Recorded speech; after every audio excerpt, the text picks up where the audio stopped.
Hello everyone, the Flying Scotsman here, and welcome to this video. Now, on a continuation of my, I guess you could call it, celebration of Windows 7 turning 10 years old, we're back with the new beast, which is running Windows XP, obviously. So, in this video, we are going to try and upgrade this machine to Windows 7. I think I might have done a video on this before. My memory is so terrible I can't actually remember, which is brilliant. However, when I tried doing this last time, I did have a slight issue. And in order to show you this slight issue that I had, I'll actually need to go and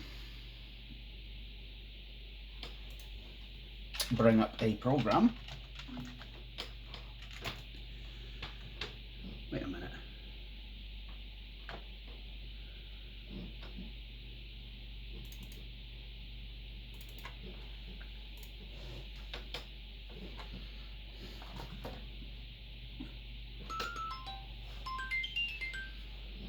Very nice cheerful chime there.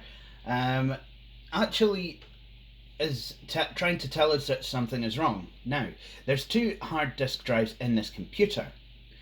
One of which has XP installed on it and the other which has Windows 7 installed on it. Now, the C drive is absolutely fine, that's the one with XP. But the F drive, which has got Windows 7 on it, it's a Seagate. Surprise. Nope, don't think so. Well, that's showing caution. It's reallocated sectors. Now, what made me bring up Crystal Disk Info, which, to be honest, is a wee bit conservative with how it warns people of impending hard disk failure, was the fact that Windows 7 was acting very weird, and it was very slow, and it was just not at all pleasant to use. And on this system, it should be, because it's got a Core 2 Quad Q9550 CPU clocked at, if I can remember rightly, which I can't, 2.83 gigahertz, has 4 gigs of RAM. I've not had chance or the cash really to up it to 8 just yet, but that is coming at some point. But yeah, so I kind of instinctively knew that something wasn't right. Obviously I checked the RAM is absolutely fine. So the next thing was to check the hard disk using Crystal Disk Info. Like I said, it is quite conservative with how it warns you of impending failure. So when this tells you that it's caution, chances are your hard disk's basically cooked. So, with that said, before I can do anything else, I'm going to need to replace the hard disk. So let's do that now.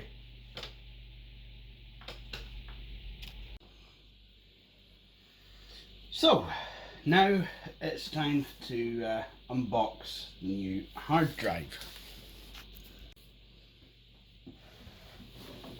So, in order to do this, we're going to need to use some sharp implements like scissors or a knife or a box cutter or something, whatever you use. Anyway, some health and safety concerns with this, as I'm sure you'll all agree. So you need to be alert and responsible. So first off, you need a cup of tea.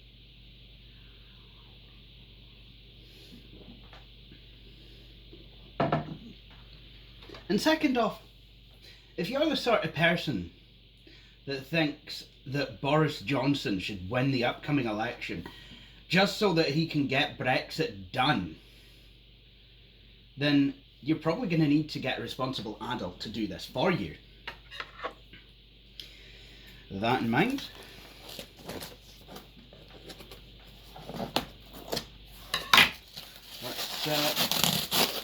let's get sorted.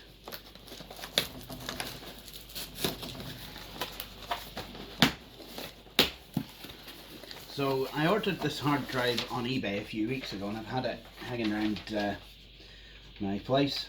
Now, apparently this seller would like me to know, and I'm going to tell you guys as well, that they also sell hard disk drives. Well, yeah, I know that because that's what I bought. They sell memory. They sell CPUs. And they sell really shitty looking graphics cards. And lots of other components and high-spec computers with genuine Windows 10 installed, including some Dells and some HPs. Visit our eBay shop at QR code or www.ebaystores.co.uk/access-computer-systems. So, yeah, there we go. Non-paid advertisement there. So, no, I did not get this hard disk drive for free. I bought it myself, so, like I said, completely non-paid advertisement. And it was one of these kind of lucky dip kind of scenarios that you sometimes get with sellers of hard disk drives. They'll sell you a drive as either a white label drive or various brands. So you could get anything, literally. I mean, usually it'll be consumer spec. I mean, I don't ever think that they're going to send you, Hitachi Ultra Stars or WD Reds or Golds or even Blacks or something. But yeah, so you'll just kind of get middle of the road hard disk drives, which is what I've got. And I thought I should warn you about this because there is absolutely no way that I would have knowingly bought a Western Digital Blue. Now, you'd think that me being me, I absolutely would have a WD Blue drive. And I guess, well, I have a WD Blue drive in my computer at work, but that is a data drive. I do have a WD Blue SSD, which actually is quite good. So that's fine. But I mean, the WD Blue hard drives, it's not really something I go for. They do tend to be quite slow. Although this is saying 500 gigabyte desktop hard drive, internal 3.5 inch, October the 8th, 2019, SATA hard drive. That's obviously not the date it was made. So let's open it up. Because this is for a secondary machine though, I'm just going to take the drive and be like, yeah. If it was for a primary machine, I think I would have searched for an actual hard drive model number. But honestly, this was the cheapest way for me to get a 500 gig hard drive, which is the only reason I did this. So, because of this case's design, with it being from 2008, it is pretty much toolless. The only tool anywhere near this case is the one sat in front of it, taking it apart. So, I will need to take both sides off in order to install a hard drive. First of all,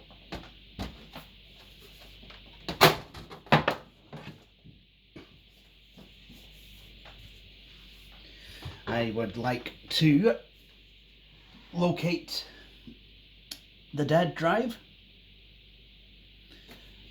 which actually I'm finding very difficult to do on here. So in this light, so that's so I could end up with the wrong drive. So I'm just going to have to take all of these out, I guess, and just make a stab at, take a guess at it being the bottom drive. Right. So there's, this case works. You've got these wee catches. Some people like them, some people don't.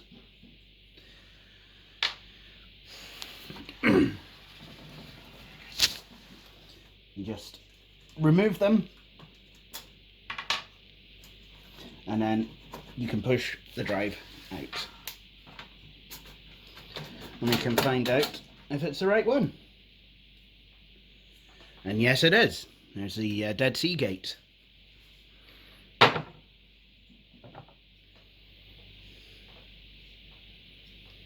And now to install the shiny new drive, the Western Digital Blue.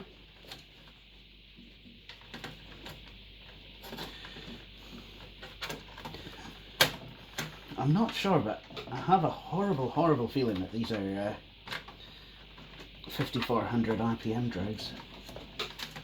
So if they are, it's kind of terrible, really.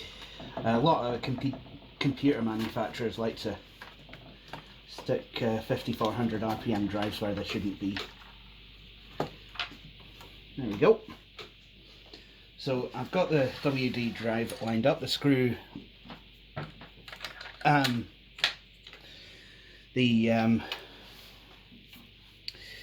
screws are aligned. So what I need to do now is just install the bracket, make sure everything is settled in, I guess. Oh, come on.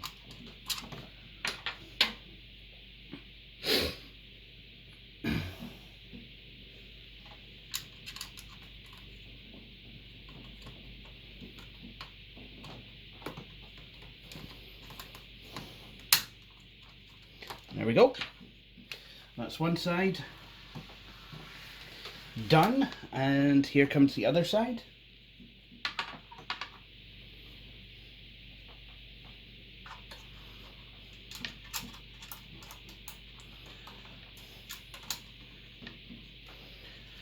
There we go.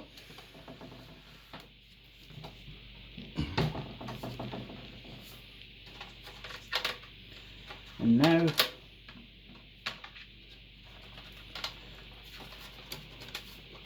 all I need to do is just plug in the drive. I'll plug power in, and then I will plug data.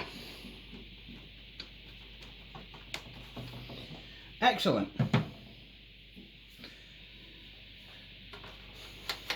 So we can button this up and switch a computer on.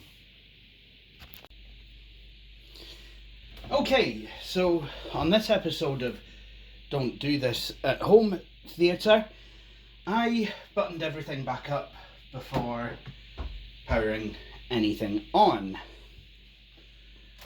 I'm just assuming that everything works. Now, we don't know at this point if anything works, so we're just going to have to hope. Because if not, then I've caused myself more work, having to take everything apart again. See? Well, that's a good start, is it? Right. Machine's not powering on. Did I plug it in? Probably not. Okay, let's try now. I had not plugged it in. No, still nothing.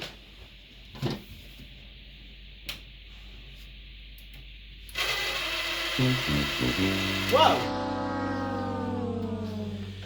Not good.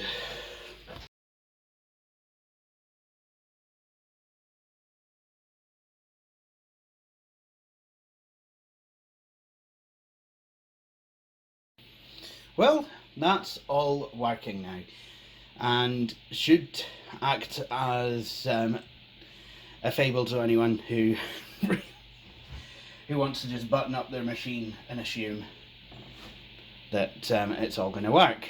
The problem that I had was, well, first of all, it wasn't plugged in and the power supply wasn't switched on. Basic mistake.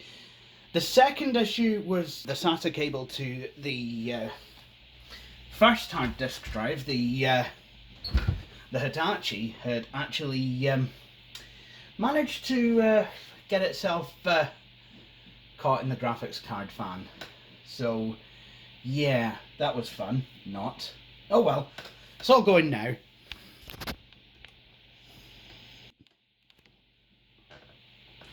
So let's get logged into Windows.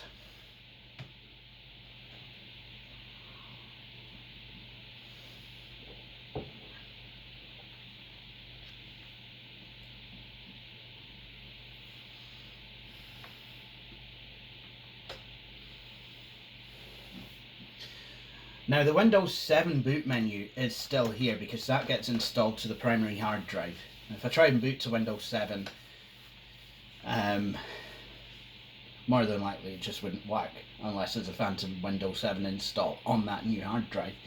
But as far as I'm aware, there shouldn't be anything on there. In fact, it shouldn't even be registering as a hard disk drive in my computer at this point. But Windows should be able to pick it up. And that is kind of what I'm hoping on.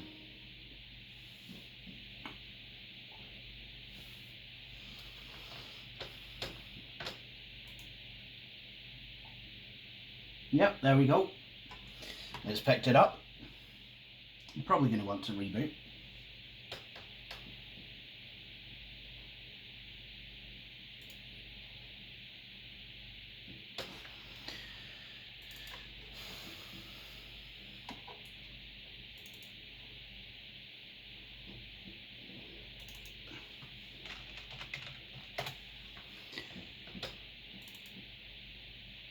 So hopefully now we shouldn't get the cheery wee tune.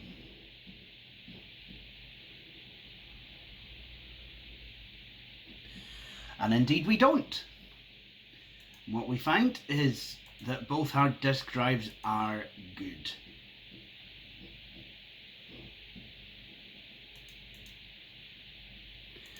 So that is good news actually. That's very good news. Which means we can continue on with the Windows 7 install. And as I have been doing as of late, we're going to be using the easy to boot USB.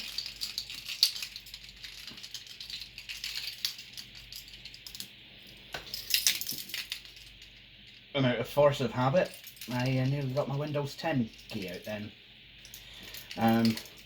Because of what I do with computers, I do have something that I'd kind of promised myself quite a while ago. A keyring of life. USB flash drives for all occasions. So, I have a Linux one, I have a Windows one. So, yeah. Ready for all occasions.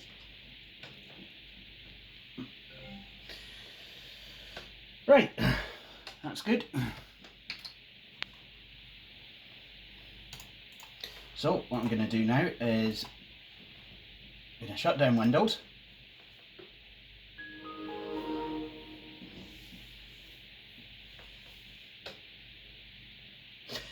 Oh, and if you're wondering what's happened to the webcam on top of this monitor, which I'm sure the more astute of you have noticed is now missing, I decided to get shots of it. It's the wires to it are actually too short, if I'm honest, for this setup. So I probably am going to install a different one here. I probably will install one actually to the Dell XPS. Right, what I am planning on doing here is booting up from a USB drive, like a USB HDD.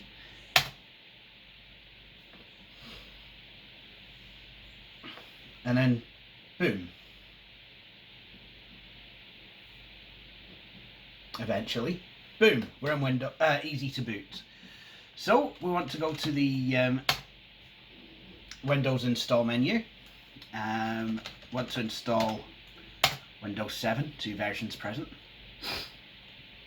64-bit. To boot, using your EFI reboot and select the EFI boot option for your UEFI boot menu. Nope, this board doesn't have EFI support. So boot from this drive.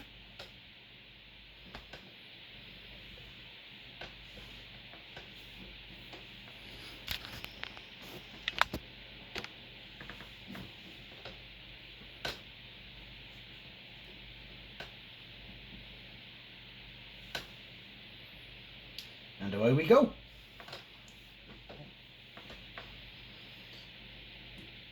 I do like the Windows 7 boot screen. I thought that was absolutely brilliant after Windows Vista's dull rolling progress bar. Although it did have a very nice Aurora-esque boot screen if you were hibernating your computer and waking it up from hibernate. Which I think you could actually set as the Vista boot screen. There was a way to do that. Anyway, so unfortunately, as of this moment, we still live within the United Kingdom, and even if Scotland goes independent, Windows 7 will not be updated as support ends in the new year. Now, before I do anything, I want to clean the new hard disk of any partitions. So what I'm going to do is Shift F10 into a command prompt and then type disk heart, which is kind of like Fdisk but for newer Windows NT based operating systems. Now I want to list the disks.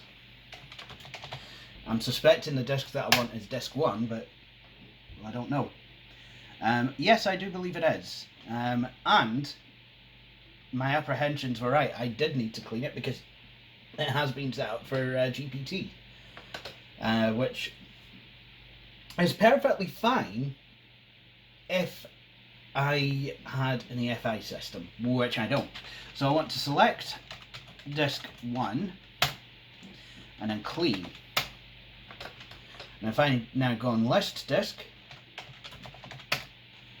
then we find that the disk is no longer GPT and that there is 465 gigabytes of space available out of 465 gigabytes for me to partition.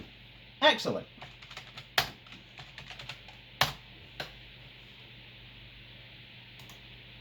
Obviously, if I was installing this on an EFI enabled system, I would want to enable EFI. And GPT, so I could do that by going convert GPT and then away I go. So I have a Windows 7 Ultimate key for this, because why not? I want to accept the terms, and we have the second disk 1 unallocated space, and then click next, and then what that will do is that will just partition the drive auto magically. Kind of a nice option actually, if I must admit, if you want to use the hail of the hard disk.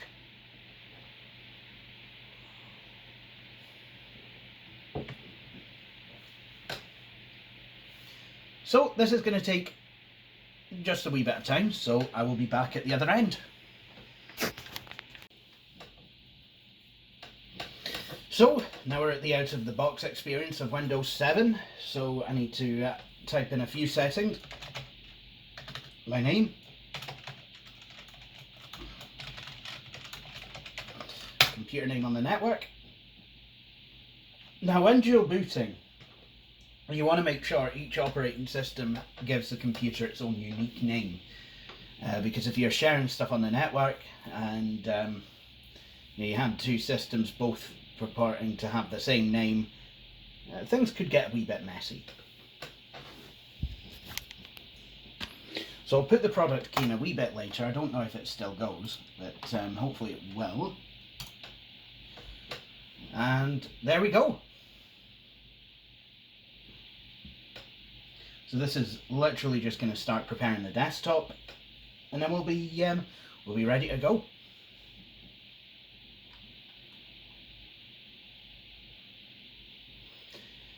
So it can take a few minutes,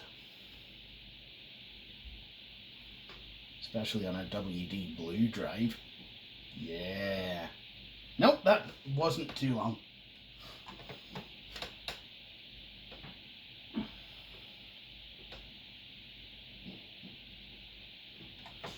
Now, hopefully, all the drivers are on the XP partition, because I'm aware that Windows didn't actually ask about my network settings, which it would have done had it picked up the network card. So let's have a look.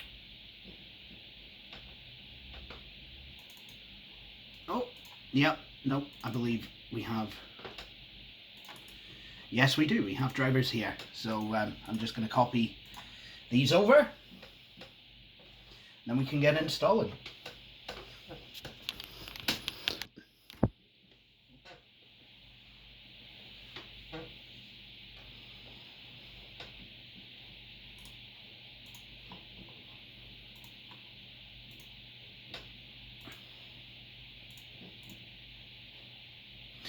So I love how Windows has managed to find at least some kind of rudimentary driver for the GeForce GTS 250 that's inside this machine. However, it is my intention to install the actual driver.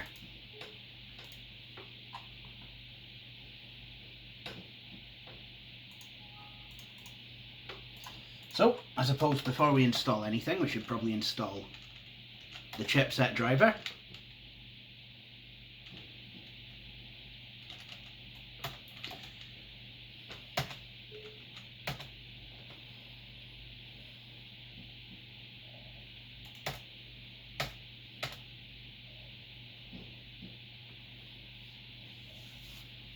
Now, as much as people don't like restarting their machine after installing every driver, I would recommend that with the chipset drivers, you do restart.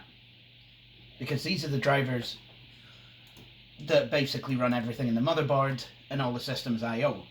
So you might want to restart before installing any other drivers. I have myself run into difficulties when I've not restarted, and I know other people have as well. And this is on pretty much all versions of Windows. Although the newer versions, it doesn't happen anywhere near as much.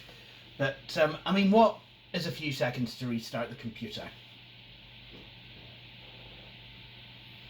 Also, I'm going to need to fix the boot menu, because now there's 2 Windows 7s and one of them doesn't work. I don't like this.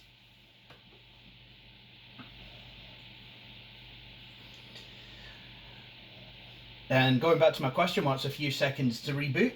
Well, nothing, just as long as you pick the right option. And then you're not actually adding time onto your rebooting.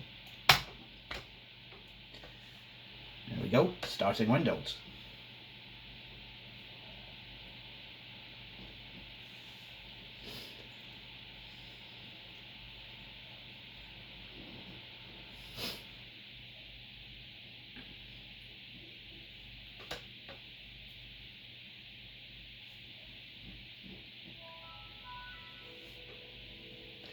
Very nice. And unlike XP, Windows 7 prompts you for a password.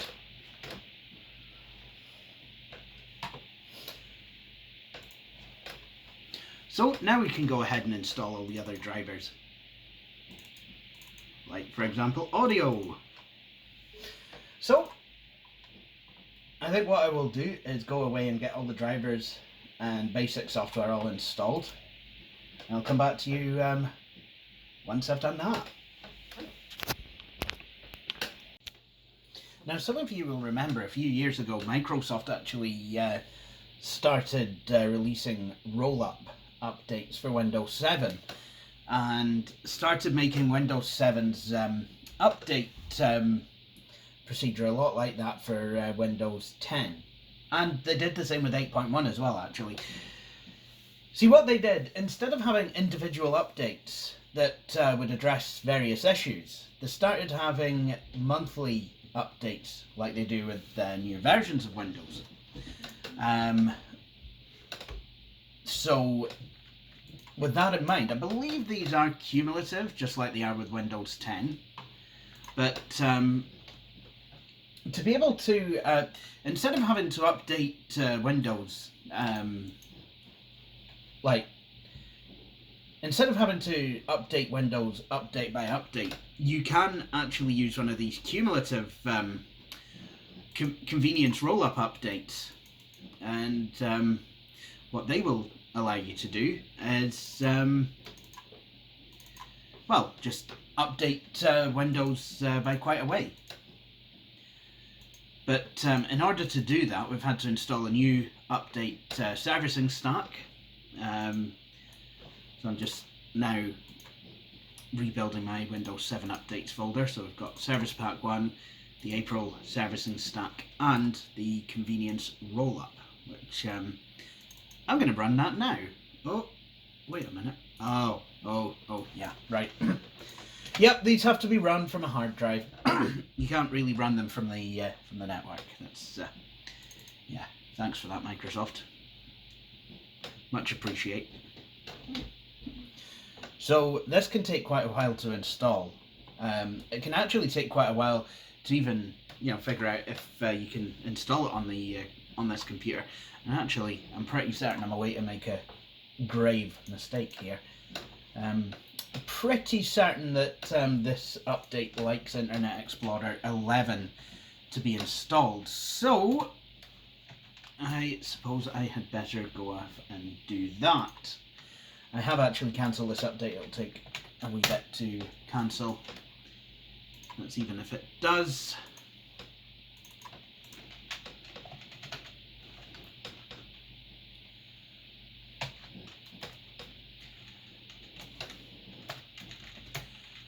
I'm just going to put this in my updates folder as well. There we go.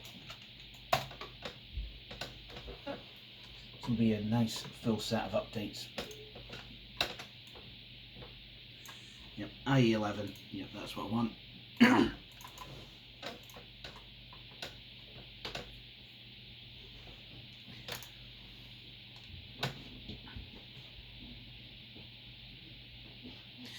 So this, as you may be aware, was actually the last version of Internet Explorer for Windows of any sort before we went on to Microsoft Edge. This version, or at least I'm guessing a patched version of Internet Explorer, is still available in Windows to this day, Internet Explorer 11, literally for compatibility. That's really all it's there for. Microsoft obviously want you to use Microsoft Edge. And the rest of the world, well, we tend to use either Firefox or Chrome or any one of the up-and-coming browsers like Brave or Vivaldi or stuff like that, but or even Opera with its free VPN. But there we go. But Internet Explorer 11, it is required for compatibility with certain apps, updates, what have you, on Windows. So I'm just away to install that, and then I will go ahead and install the convenience roll-up. That way, updating Windows should then be a lot more simple. At the moment, I still can pretty much install most recent versions of general utilities. I don't believe I can install the latest version of Office on Windows 7. Don't think I've been able to for a while. Can't remember whether 2016 works with Windows 7 or not, but yeah.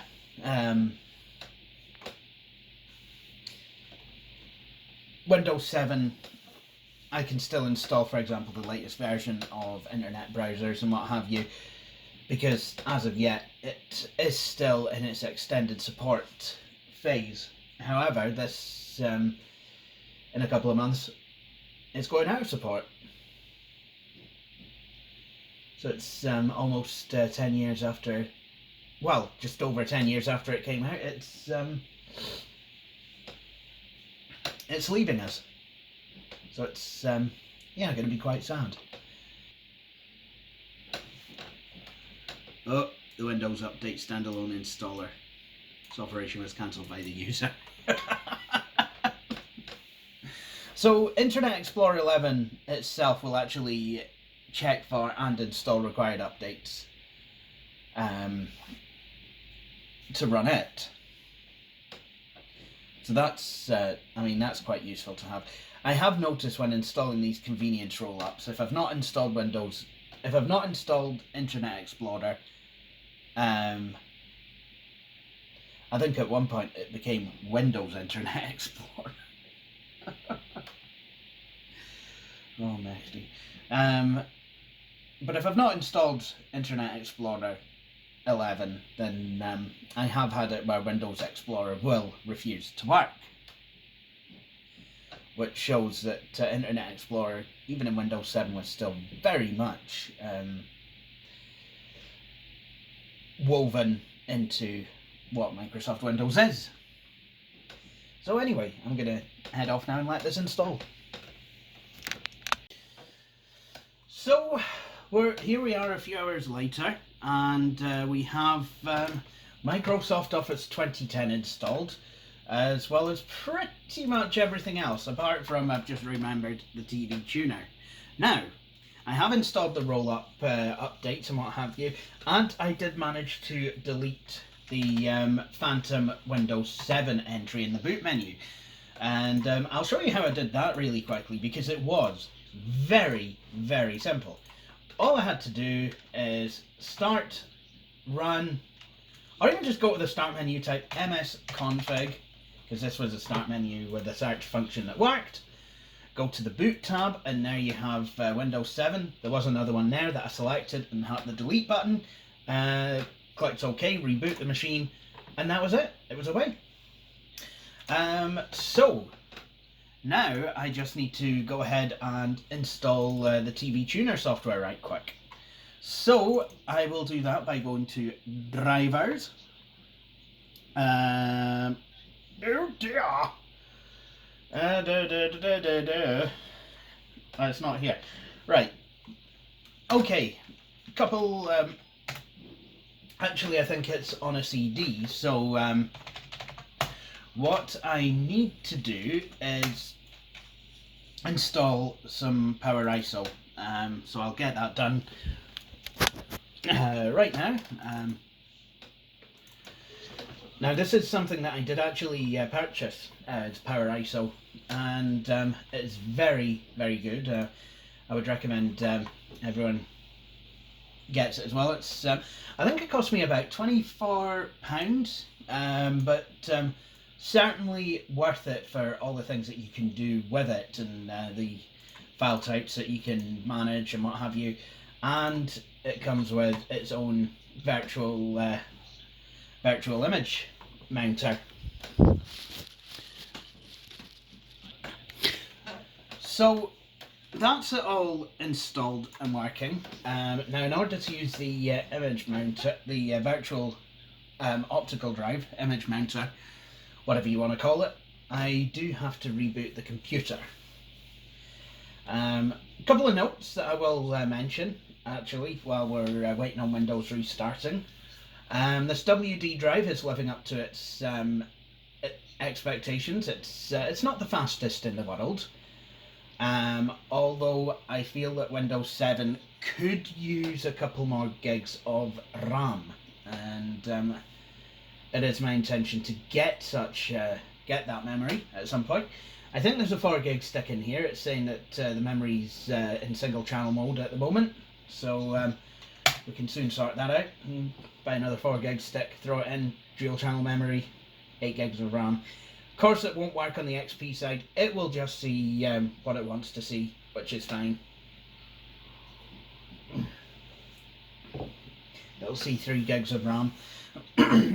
Some of the memory, I think the video card, I always forget how much RAM that's got on it, but I know the video card does use some of the RAM sealing. So even though the CPU supports physical address extension, seems that Windows does not.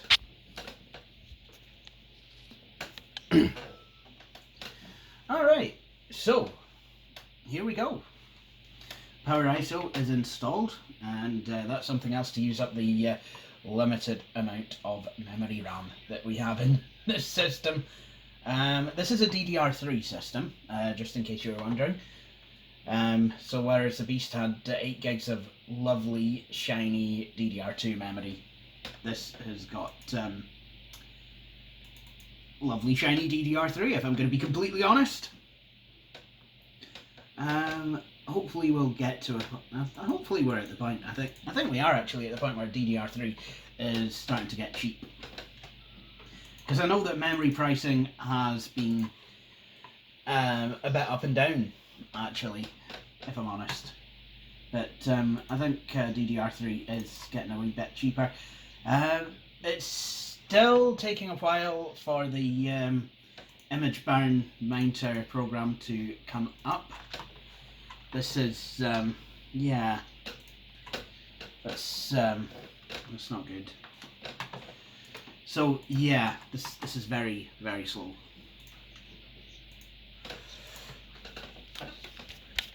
So it turns out the image mounter has actually loaded, just that the system tray icon has not. So what I need to do now is just going to go into the setup program on this Hauppauge WinTV disc, and we'll go ahead and install the drivers. So there we go. That's the drivers done. Now to install WinTV. Now later versions of WinTV actually required you to purchase the disc from Hauppauge. So if you've lost your WinTV application, you'll actually need to go and purchase it from Hauppauge. That's a load of bullshit, if you want my honest opinion. It's not enough that you bought the hardware from them. No, now you've got to buy the software as well. It's just, yeah. So this is why I use this version of WinTV, because it's the last version that was essentially did not have the silly copy protection measures of, do you have an original WinTV CD? I am really not too happy about that. But there we go, we've got the WinTV application. This is a dual analog TV tuner, so it's not going to pick up any TV, but it should certainly be capable of picking up sources, analog sources like the VCR or something, which I do have hooked up to this system. So there we go. So with that all done, I think I'm going to call this video done. So we've installed Windows 7, we've installed a new hard drive, put Windows 7 on it, made a nice wee dual boot between it and Windows XP, and got some applications up and running on it. So with that said, I hope you all enjoyed watching this video. If you did, please feel free to join me for my next video, and in the meantime, please like and subscribe. Please like this video, subscribe to this channel, and stay tuned for more. Cheery bye.